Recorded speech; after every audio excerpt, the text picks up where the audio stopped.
Bien-aimés frères et sœurs, vous connaîtrez la vérité et la vérité vous affranchira. Ça, c'est pas moi qui le dis, c'est la Bible qui le dit. Mais moi, je vous dis mieux.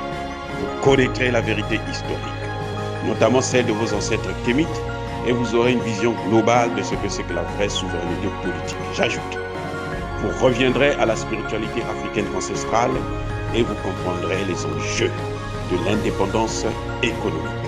Et pour terminer, vous accepterez votre identité culturelle kémite et vous obtiendrez deux choses. La première, c'est la paix. La seconde, c'est le développement, à une condition. L'unité de toute l'Afrique noire, l'unité de tous les Noirs du monde entier. Otep à tous, bienvenue sur la chaîne des panafricanistes par essence, par conviction et par excellence. Celle des citoyens kémites par nécessité et obligation de combat. Nous sommes une chaîne qui n'est guidée que par nos ancêtres et rien que par les ancêtres qui appartiennent à l'égrégore du monde noir.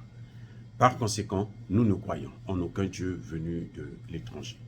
Toutefois, cette vidéo n'est aucunement destinée à inciter à la haine ou à la violence, car nous menons un combat qui est d'abord et avant tout spirituel, intellectuel et démocratique. Ensuite, il est politique, géopolitique et géostratégique, contre l'impérialisme, le colonialisme, le néocolonialisme et l'endocolonat, qui sont tous qualifiés de crimes contre l'humanité. Nous menons ce combat sur la base du principe fondamental que nous avons hérité de nos ancêtres kémites, qui est celui de la Mahat, c'est-à-dire solidarité, vérité et justice. Vous êtes donc en droit de connaître la vérité et nous avons l'obligation de vous dire la vérité, rien que la vérité, afin que justice soit rendue au continent africain. Et ça, c'est notre modeste contribution dans cette noble lutte en faveur de la souveraineté, la dignité, la solidarité et l'unité africaine. C'est exactement ça que nous appelons le panafricanisme. Bien-aimés frères et sœurs, la CEDEAO compte beaucoup sur le Nigeria pour intervenir au Niger. Elle compte bien entendu sur la France et les États-Unis qui ont des soldats sur place qui vont faire le boulot en fait. Mais, vous savez, le Nigeria est un pays divisé. Oui. L'armée nigérienne, elle n'est pas une armée unie. Les militaires du Nord, ressortissants du Nord du Nigeria, ne sont pas contents de la gestion catastrophique de ce pays par les sudistes. Parce qu'au Nigeria, contrairement à beaucoup de pays, les matières premières essentielles se trouvent au nord. Mais ceux qui gouvernent se trouvent dans le sud. Et ceux qui sont au nord disent, mais attendez, vous vous engraissez et vous faites le gros dos, la loi, avec de l'argent qui vient des ressources minières qui sont chez nous, y compris le pétrole.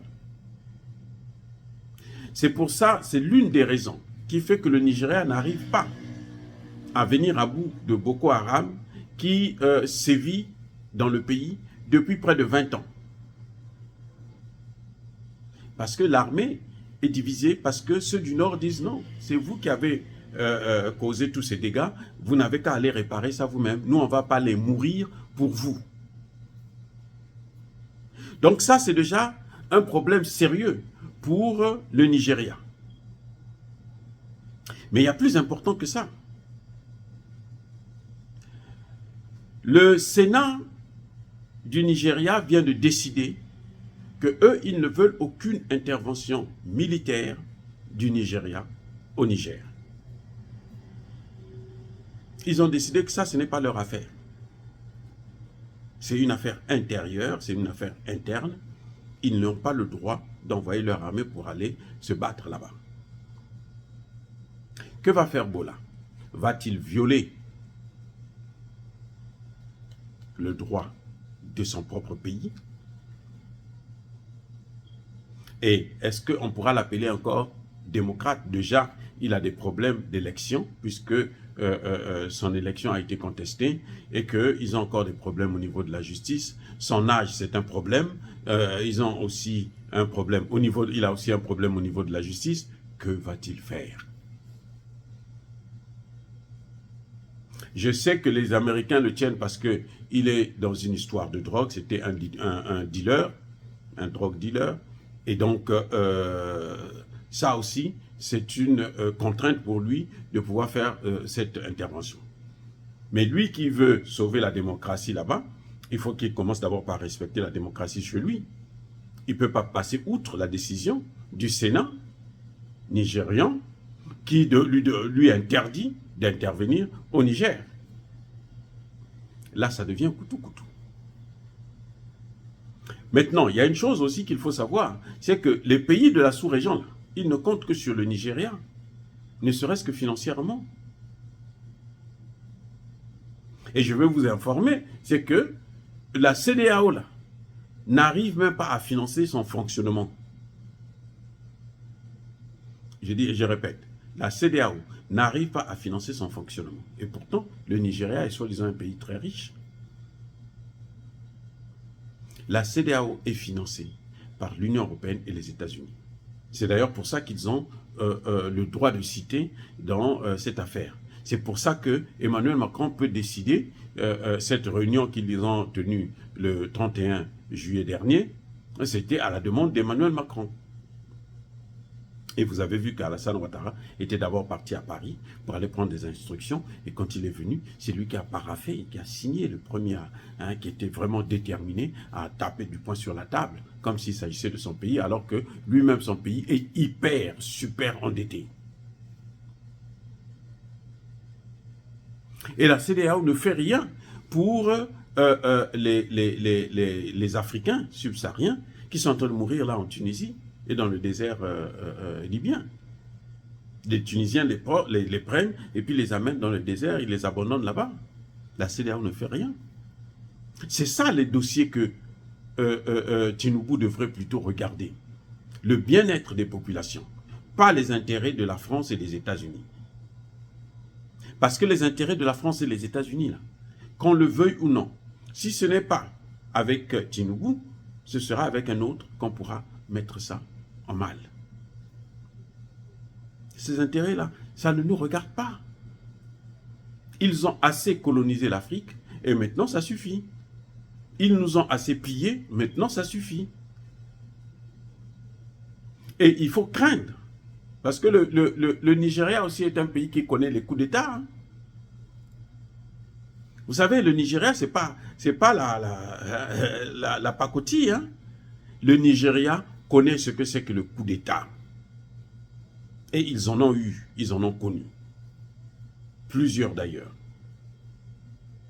Donc, M. Tinubu n'est pas lui-même à l'abri s'il insiste pour aller faire une guerre au Niger. Il n'est pas à l'abri d'un coup d'État. C'est possible au Nigeria, parce que ça s'est déjà produit. Ce n'est pas quelque chose de magique, non.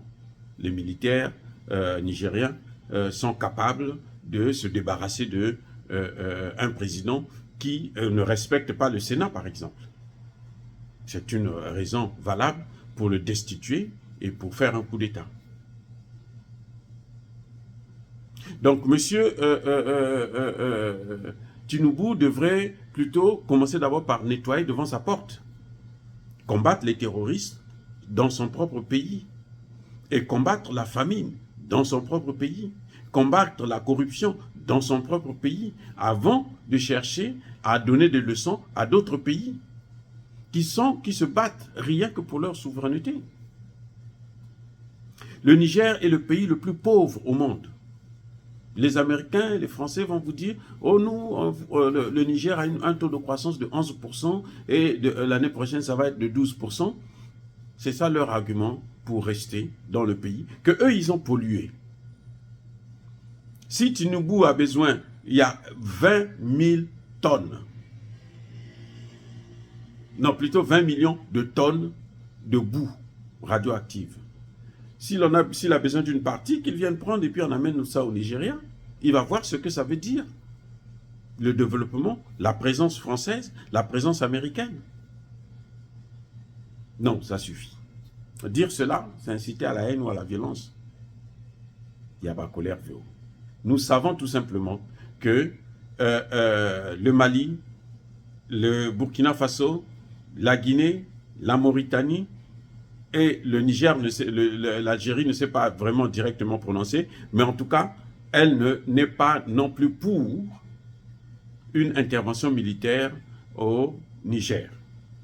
Parce que pour l'Algérie, la CEDEAO est en train de court-circuiter, boycotter l'Union africaine.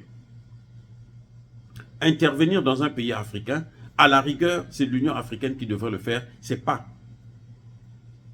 la CEDEAO. La CEDEAO n'a pas ce pouvoir. Parce que c'est une ingérence dans les affaires intérieures d'un État souverain. La CEDEAO devait plutôt aider ces pays-là à pouvoir leur donner des armes pour lutter contre le terrorisme, au lieu d'attendre que les Occidentaux et les Américains viennent avec leur armée. Il y en a qui disent que le Niger se porte mieux dans la lutte contre le terrorisme. Ça fait rire. Mais c'est normal qu'il puisse se porter mieux que le Mali et le Burkina. Parce que le terrorisme est au Niger. La base actuellement du terrorisme dans la zone des 3 frontières, ça se trouve au Niger. Et ces terroristes sont alimentés par la France et les États-Unis. Et les autres pays, l'Italie, l'Allemagne et autres. Puisque ce sont quand les armes qu'ils donnent à l'Ukraine, on les retrouve sur le terrain. Ça veut dire que ce sont leurs armes. Ça veut dire qu'ils les donnent. Ben, attendez, ce n'est pas l'Ukraine qui amène ça là-bas. Non, ce sont les Européens, les Américains qui amènent ça là-bas. Ce sont eux-mêmes qui amènent ça au Niger pour donner aux terroristes. C'est normal que le Nigeria puisse se porter mieux. Mais il n'en demeure pas moins que quand même, il y a des Nigériens, des militaires nigériens qui sont tués de temps en temps pour rappeler que vous êtes dans un pays occupé et nous allons continuer à l'occuper. Parce que plus il y a le terroriste, plus eux, ils restent là. C'est pour ça qu'ils entretiennent le terrorisme pour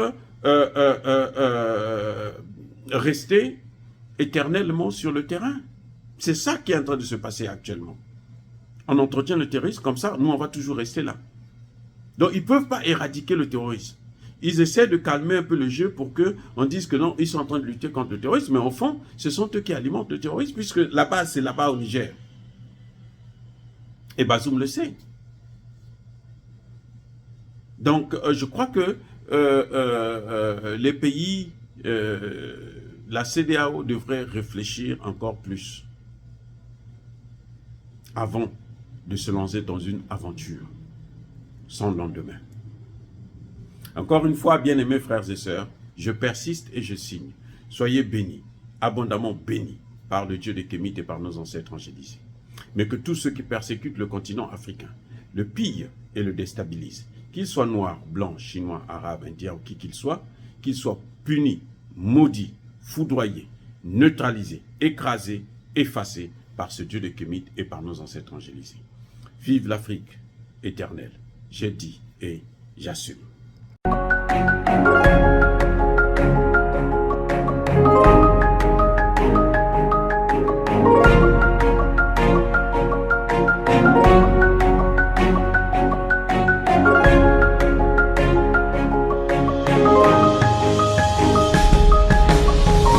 Eux, ils marchent par la foi et non par la vue.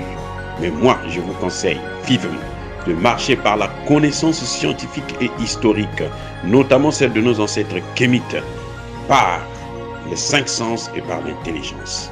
À vous, à Pierre.